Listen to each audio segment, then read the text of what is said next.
जड़े कर्पोरेटर दुर्व्यवहार को नहीं गंजाम जिला ओएस संघर मेली संपृक्त कर्पोरेटर विरोध में दृढ़ कार्यानुष्ठान दाबी ब्रह्मपुर महानगर निगम साधारण बैठक में कमिशनर को 26 नंबर वार्ड कर्पोरेटर अशालीन व्यवहार प्रदर्शन करथिबा अभियोग पर गंजाम जिला ओएस संघ असंतोष प्रकाश करिछि। आज संध्यार एने गंजाम अतिरिक्त जिलापाल तथा ओएस संघ सभापति प्रमोद कुमार पृष्टिंक नेतृत्व में गंजाम जिला ओएस संघर बैठक होता। कमिशनर को कर्पोरेटर एभली व्यवहार को निंदा करने सहित राज्य ओएस संघ को एने अवगत संपृक्त कर्पोरेटर विरोध में दृढ़ कार्यानुष्ठान दाबी कला गंजाम जिला ओएस संघ। कमिशनर को आज एक फैक्ट फाइंडिंग टीम ब्रह्मपुर महानगर निगम ऑफिस को जाई घटनार तदंत करथिले। आमे समस्त कर्पोरेटर भाई मानू मेयर को समस्त जनाऊँ जे जो सरकारी अधिकारी गण गंजाम काम कर समस्त लोक हित चाकरी काम करने को प्रतिश्रुतिबद्ध प्रतिज्ञाबद्ध जो लोक प्रतिनिधि माने अच्छा भी लोक द्वारा निर्वाचित होकर उद्देश्य भी लोक मंगल करवा आम दुई जन सामान उद्देश्य रहा से आईन कानून अच्छी एक्ट रूल्स अच्छी जो नहीं आम कम कर किसी असंगति आसूची आम कार्य से भी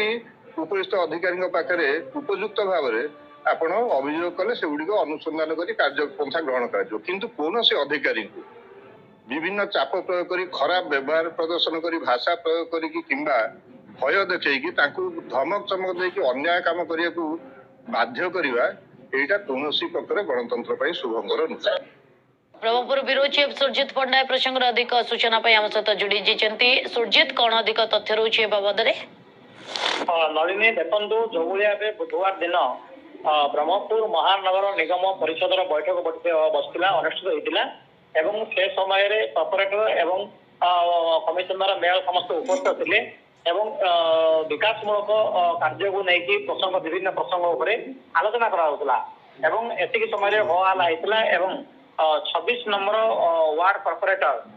कमिशनर को दुर्व्यवहार प्रदर्शन सहित एक अपमानजनक पद वाक्य कहते जहाँकि कमिशनर को सेटा बोधे अपमान बोध सच होता एवं सी अधारू बैठक अधारू बाहर जाते एवं पर अन्य अधिकारी मेयर चली जाते ए घटना को लेकिन छकापंजा लगी एवं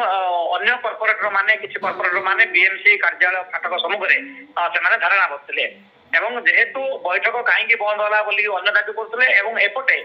कमिशनर निजे किभली भाव गोटे परिषद बैठक में एभली एक अपमानजनक व्यवहार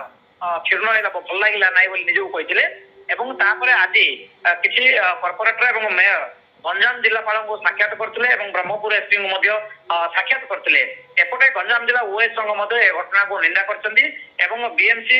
कार्यालय जाते कमिशनर सहित आलोचना करते फैक्ट फाइंडिंग टीम आलोचना कराया आज संध्यार गंजाम जिला ओएस संघ जी कि गंजाम जिला अतिरिक्त जिलापाल तथा गंजाम जिला ओएस संघ सभापति प्रमोद कुमार पुष्टि नेतृत्व में एक बैठक बसला एवं घटना को निंदा करने सहित एने की सरकार को अवगत करा जिलापाल द्वारा एक अभियोग पत्र दिया सरकार दृष्टि आकर्षण कर नियम अनुଯାयी जहाँ अच्छी कार्यानुष्ठान करने दाबी करेंगे। द्वितीय कथा हूँ जो भाई परिस्थिति रही बर्तमान कमिशनर निजे विकासमूलक कार्य ऑफिस कार्य करने मानसिक स्तर में सी भयभीत होती तेणु जो पीएस दिया प्रत्याहार कराई पीएस जगा जाऊ ये एसपी निकट में अभियोग निवेदन कर संघर सभापति सुरजित घटना पर नजर रखिता बहुत बहुत धन्यवाद।